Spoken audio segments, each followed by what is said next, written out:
Hey guys, welcome back to the Turnbuckle Taverns YouTube page. Today is the first in a segment that we're going to be doing weekly called Fig Friday. And before we get into that, make sure you guys click on the link in the description below. Follow us to our social media pages. That'll take you to our podcast page where you can rate, subscribe, and review.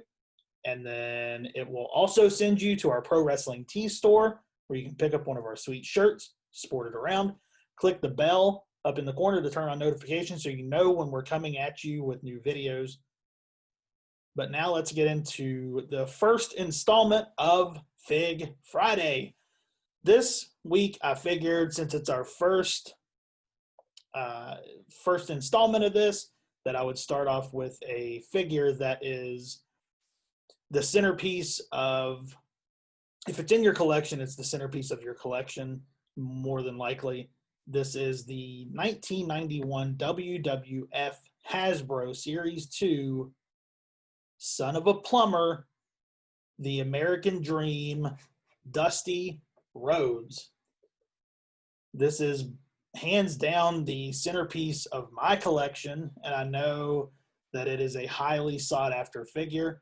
This figure came out in 1991. It's in the second series of Hasbro. This one is a SummerSlam edition, and the SummerSlam edition came with a card and a form where you could enter to win a trip to SummerSlam. I never did that with the other figures that I had. I never had this figure in my collection, though. I was never able to find it as a kid. I know Chad told me a story about a kid coming down the aisle at Hill's department store, which is where we always got our toys. Hill's was where the toys were. And if you're a kid in their mid-30s in this area of the country around West Virginia, you know what Hill's is, and you know that Hill's is where you went to get your toys. But I never found this figure. Chad said after seeing that kid hold it, he never saw that figure again. Was never had the figure himself. The story goes that this, it was just Dusty's popularity was down at this point, and they didn't make a lot of the figure. I think one of the more realistic reasons is that Dusty, by the end of 91, he was on his way out, retiring from in-ring competition, and they just didn't produce a lot of these figures. So I think that kind of makes the figure, it was so rare back then, and I think that's part of the reason why now it's so rare, because even back then they just didn't have a lot of them.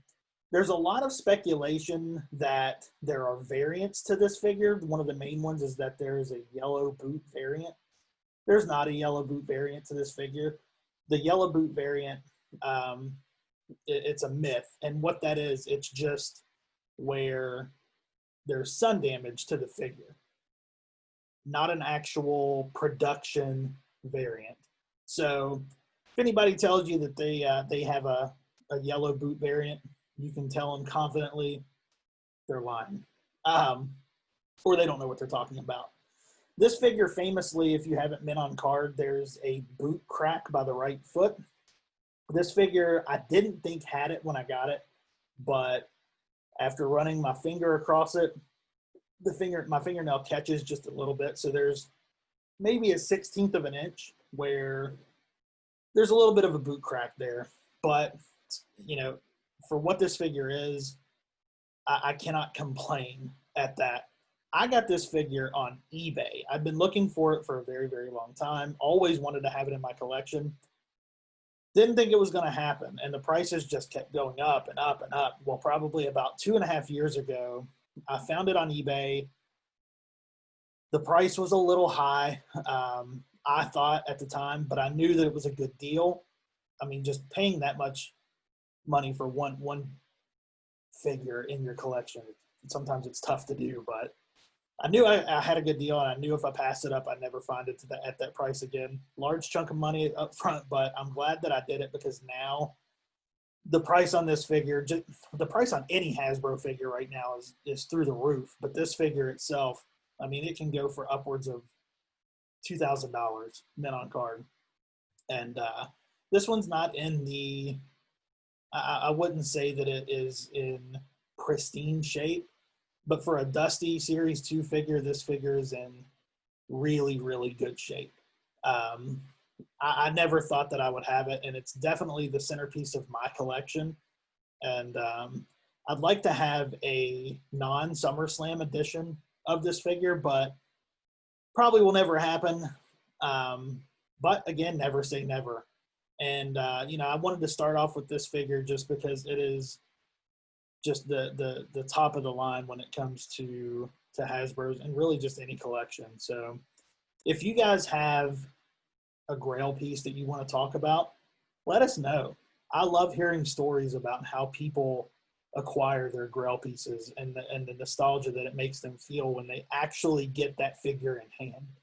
This one, I mean, the feeling is indescribable. And, I know that sounds ridiculous to a lot of people when you're talking about a 30-year-old wrestling toy, but it is what it is, man. This stuff is now highly collectible, but I mean, it makes me feel like a kid again to know that I have this stuff in my collection. So let us know, again, in the comments, let us know what your grail pieces are. Just before I went on with this tonight, I saw that it's the 24th anniversary of the passing of Sweet Sapphire, who was Dusty's manager on this run in WWF. So I thought it was kind of fitting to have this figure as the first Fig Friday. But leave a comment in the comment section below. Click the link in the description. Follow us to all of our, podcast, Pro Wrestling Tees, social media. Click the bell for notifications. And you guys have a great weekend. We'll be back at you soon with more videos. See ya.